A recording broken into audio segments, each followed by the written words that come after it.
राधा वल्लभ श्री हरिवंश। राधे राधे दोस्तों, welcome back to my channel my life with Gopala. आशा करती हूँ हमारे प्रियतम जी की कृपा से आप सब अच्छे होंगे। हमारे सदगुरुदेव भगवान जी के चरणों में कोटि कोटि नमन। दोस्तों, पिछले वीडियो में मैंने राधा रानी की सेवा में 3 सावधानियों के बारे में आप लोगों को बता दिया था। आज आप लोगों के साथ डिस्कस करूंगी कि घर में अगर राधा रानी विराजमान हैं तो हम लोग कैसे अपने घर को उनके निवास के योग्य बना सकते हैं। देखिए दोस्तों, श्री जी कृपा करके हमारे गृह मंदिर को अगर अपना निवास स्थल बनाने की सोचती हैं तो हमारा निवास स्थल श्री जी का कुटिया यानी कि निकुंज बन जाता है। तो उस हिसाब से हमारे घर का साफ सफाई हम लोगों को बहुत ध्यान पूर्वक करना चाहिए। खास करके जहाँ पे हम लोग श्री जी को विराजमान करते हैं उस जगह के आसपास किसी भी प्रकार की गंदगी नहीं होनी चाहिए। श्री जी को जब आप फूल का सेवा निवेदन करते हो, फूल जब सूख जाता है तब आप लोगों को प्रॉपरली हटाना होगा। मंदिर में सोनी सेवा यानी कि मंदिर को झाड़ू से साफ करना बहुत जरूरी है। श्री जी जिस आसन में विराज करती हैं, बैठती हैं, आसन को रोज धोना जरूरी होता है। अगर आप लोग रेगुलर धो नहीं सकते हो, बहुत ज्यादा जरी या फिर एम्ब्रॉयडरी का काम किया हुआ आसन आप खरीद कर लाए हो, इस्तेमाल कर रहे हो, तो आप गंगा जल या तो फिर यमुना जल स्प्रे करके आप साफ कर सकते हो, शुद्ध कर सकते हो। श्री जी जहां पर शयन करती हैं उस जगह को, उस गादी जी को, चद्दर को प्रॉपरली रोज गंगा जल स्प्रे करके, यमुना जल स्प्रे करके शुद्ध करना आवश्यक है। हमारी श्री जी जब भी कोई वस्त्र और गहना धारण करती हैं तब वो प्रसादी बन जाता है। श्री जी की प्रसादी गहनों के ऊपर थोड़ा बहुत नाम मात्र गंगा जल या तो फिर यमुना जल का छींटा लगाकर ओम भगवते वासुदेवाय नमः या तो फिर राधा वल्लभ श्री हरिवंश इस मंत्र का जाप करते हुए या तो फिर दोनों मंत्र का जाप करते हुए आप शुद्ध कर सकते हो। फिर से अमनिया बन जाएगी। और श्री जी के पोशाक अगर धोने लायक हो, नरम मटेरियल से बना हो कि धोने के बाद खराबी नहीं आएगी, तो प्रॉपरली धो लीजिए। कैसे धोएंगे, जल कहाँ फेंकना है, जल कहाँ फेंकना है, कैसे सुखाने देना है, सब कुछ यहाँ पे वीडियो में मैंने प्रैक्टिकली करके दिखा दिया है, जो भी हमारे राधा वल्लभ संप्रदाय में आज्ञा दिया गया है श्री हित सदगुरुदेव भगवान जी के द्वारा, वैसे ही मैंने दिखा दिया है। अगर आप लोगों की इच्छा हो तो आप लोग देख सकते हो, डिस्क्रिप्शन बॉक्स में मैं वीडियो की लिंक दे दूंगी। अगर श्री जी के वस्त्र हेवी मटेरियल से बना हुआ हो तो श्री जी के वस्त्र को भी आसन और गादी जी के तरीके ही आप गंगा जल या तो फिर यमुना जल स्प्रे करके शुद्ध कर सकते हो। आप उसमें तुलसी महारानी का भी मदद ले सकते हो। तुलसी पत्र के ऊपर 1-2 बूंद गंगा जल या तो फिर यमुना जल का छींटा लगा के उसी तुलसी जी के पत्र के मदद से आप शुद्ध कर सकते हो। तो ये हो गया साफ सफाई श्री जी की मंदिर का, श्री जी की निकुंज का। अभी हमारे घर में सर्वप्रथम हमें ध्यान देना पड़ेगा कि किचन कितना साफ है। जब भी राधा रानी हमारे घर में निवास कर रही हैं तो मतलब अष्ट लक्ष्मी की हमारे ऊपर बहुत बड़ी कृपा है।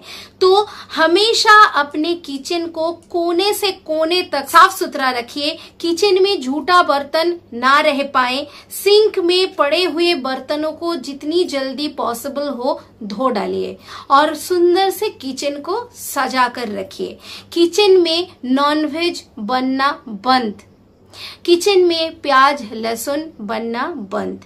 अगर आपके घर में खाली आप एक डिवोटी हो, आप ही भक्ति मार्ग भजन मार्ग के ओर चल पड़े हो और दूसरे लोग प्याज लहसुन सेवन करते हैं या तो फिर नॉनवेज भी खाते हैं, तो उस किचन में भूल कर भी श्री जी के लिए भोजन मत बनाइएगा। दोस्तों, यहाँ पे एक छोटी सी जानकारी दे दूं।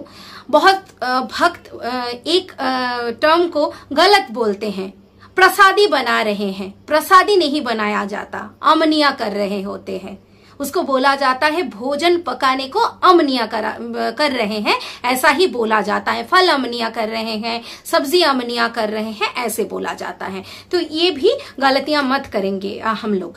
हम जब उस भोजन अमनिया को निवेदन करेंगे श्री जी लालजू के सामने, जब उनका भोग लगाना हो जाएगा तब वो प्रसादी बनेगा, हमारे लिए महाप्रसादम बन जाएगा तब। अच्छा, इस बारे में हम लोगों को ध्यान देना है कि हम लोग किचन को इस्तेमाल कैसे करेंगे। अगर आपके किचन में सात्विक आहार बनता है कोई बात नहीं, सामने ही जन्माष्टमी, उसी के बाद राधाष्टमी, सब एक के बाद एक आने वाली है। रथ यात्रा जुलाई के महीने में, हरियाली तीज 27 जुलाई को, अगस्त में जन्माष्टमी है, 31 अगस्त में हमारा राधाष्टमी पड़ रहा है। तो आप लोगों को आज पूरा 56 भोग की जानकारी मैं दे देती हूँ, ताकि श्री जी के लिए भी और श्री जी लालजू दोनों के लिए थाली प्रस्तुत करने में आप लोगों को कोई दिक्कत ना हो। हम जो भक्त श्री जी की सेवा करते हैं, हमें इतना तो पता है कि श्री जी की सबसे पसंदीदा मिठाई कौन सी है, श्री जी की सबसे पसंदीदा नमकीन कौन सी है और फल कौन सा है। तो इसको मैं एक बार रिपीट करके 56 भोग की तालिका आप लोगों के साथ शेयर कर देती हूँ। मैं धीरे धीरे बताऊंगी, आप लोग नोट कर लीजिएगा। श्री जी की सबसे पसंदीदा मिठाई है मालपुआ, रबड़ी, जलेबी और खीर, मतलब चावल से बना हुआ खीर, जिसमें बहुत अधिक मात्रा में मीठा ना हो, मीडियम मीठा होना चाहिए। श्री जी की पसंदीदा फल है सीताफल और चीकू। श्री जी की पसंदीदा नमकीन और सब्जी, कुछ भी आप बोल सकते हो, कढ़ी और अरबी की सब्जी, दही अरबी की सब्जी। अभी आ जाते हैं 56 भोग में। इस 56 भोग को आप लोग नोट बनाकर जन्माष्टमी राजभोग थाली प्रस्तुत कर सकते हो। जन्माष्टमी में 2-4 एडिशन और हो जाता है, मैं बता दूंगी। और श्री जी के लिए राधाष्टमी का स्पेशल थाली भी आप लोग प्रिपेयर कर सकते हो। इसी में से पद चुन चुनकर आप राजभोग और शयन भोग रेगुलरली निवेदन कर सकते हो हमारे श्री जी लालजू को। तो हमारे श्री जी लालजू के सबसे पसंदीदा 56 भोग सेवा, माखन, मिश्री, मेवा, सभी प्रकार के ड्राई फ्रूट्स जो सात्विक हो, जो तमोगुनी ना हो, काजू, बादाम, पिस्ता, आलमंड, किशमिश, खजूर, ये सब। पेड़ा, जिसको दूध पेड़ा या तो फिर खीर से बना हुआ पेड़ा, व्रज का पेड़ा, मथुरा का पेड़ा मशहूर है, हमारे श्री जी को भला कैसे ना पसंद हो। लड्डू, इसी में बेसन की लड्डू, ड्राई फ्रूट्स की लड्डू, आटे की लड्डू, मोतीचूर की लड्डू भी। पर ध्यान रखिएगा, लड्डू ऐसे चुनिएगा या तो फिर ऐसे बनाइएगा जिसके ऊपर वो सोने चांदी का बरक ना लगा हो। खुरमा, खजला, मुरब्बा, बर्फी, पुआ अथवा मालपुआ, फ्राइड मालपुआ भी पसंद है, जिसमें चाशनी होता है, वो मालपुआ भी पसंद है। गुलाब जामुन, चूरमा, पंजीरी अथवा आटे की पंजीरी, कचौरी, पूरी, इमरती, मलाई, रबड़ी, दही, खीर, कड़ी चावल, पकौड़ियाँ, मूंगफली, नमक पारा, गुड़ पारा अथवा शक्कर पारा, मोहन थाल बहुत ज्यादा पसंद है श्री जी को, आप लोग राधाष्टमी में बना सकते हो। मोहन भोग हमारे लालजू को बहुत ज्यादा पसंद है और श्री जी को तो पसंद, लालजू को पसंद जो है श्री जी को वो ही पसंद है। हलवा, हलवे में आटे की हलवा, मीठे आलू की हलवा, ये सब हलवा आप लोग परोस सकते हो। रायता, दाल, दाल थोड़ा सा गाढ़ा और मीठा बहुत ज्यादा पसंद है। साग, दही अरबी, खांडवी, जलेबी, केसर दूध अथवा मिश्री दूध, जिसमें दूध फेनी होना आवश्यक है। दूध को फेनी कैसे बनाया जाता है दोस्तों, एक गिलास में, एक पात्र में दूध लेकर उसके साथ मिश्री, गुलकंद अथवा केसर मिला लेना है। उसके बाद दूसरे ग्लास में ऐसे डालना है। फिर इस ग्लास से पहली वाले ग्लास में, पहले वाले से दूसरे वाले में, ऐसे करते करते दूध के ऊपर जब छाग जैसा बन जाता है मोटा, वो हमारे श्रीजी लालजू को बहुत ज्यादा पसंद है। मठरी, खिचड़ी, सब्जियों के साथ बना हुआ घी वाला खिचड़ी। भात, अभी भात में बहुत प्रकार से भात बनता है। मीठे भात, पीली भात, पुलाव, जीरा भात, घी भात, दूध भात, दही भात, आलू उबालकर, राधा रमन जी में आलू उबालकर थोड़ा सा उसके साथ हल्का मसाला और शुद्ध देसी घी डालकर एक प्रस्तुत किया जाता है भात। तो भात का प्रकार बहुत सारा है। ड्राई फ्रूट्स के भात बनते हैं।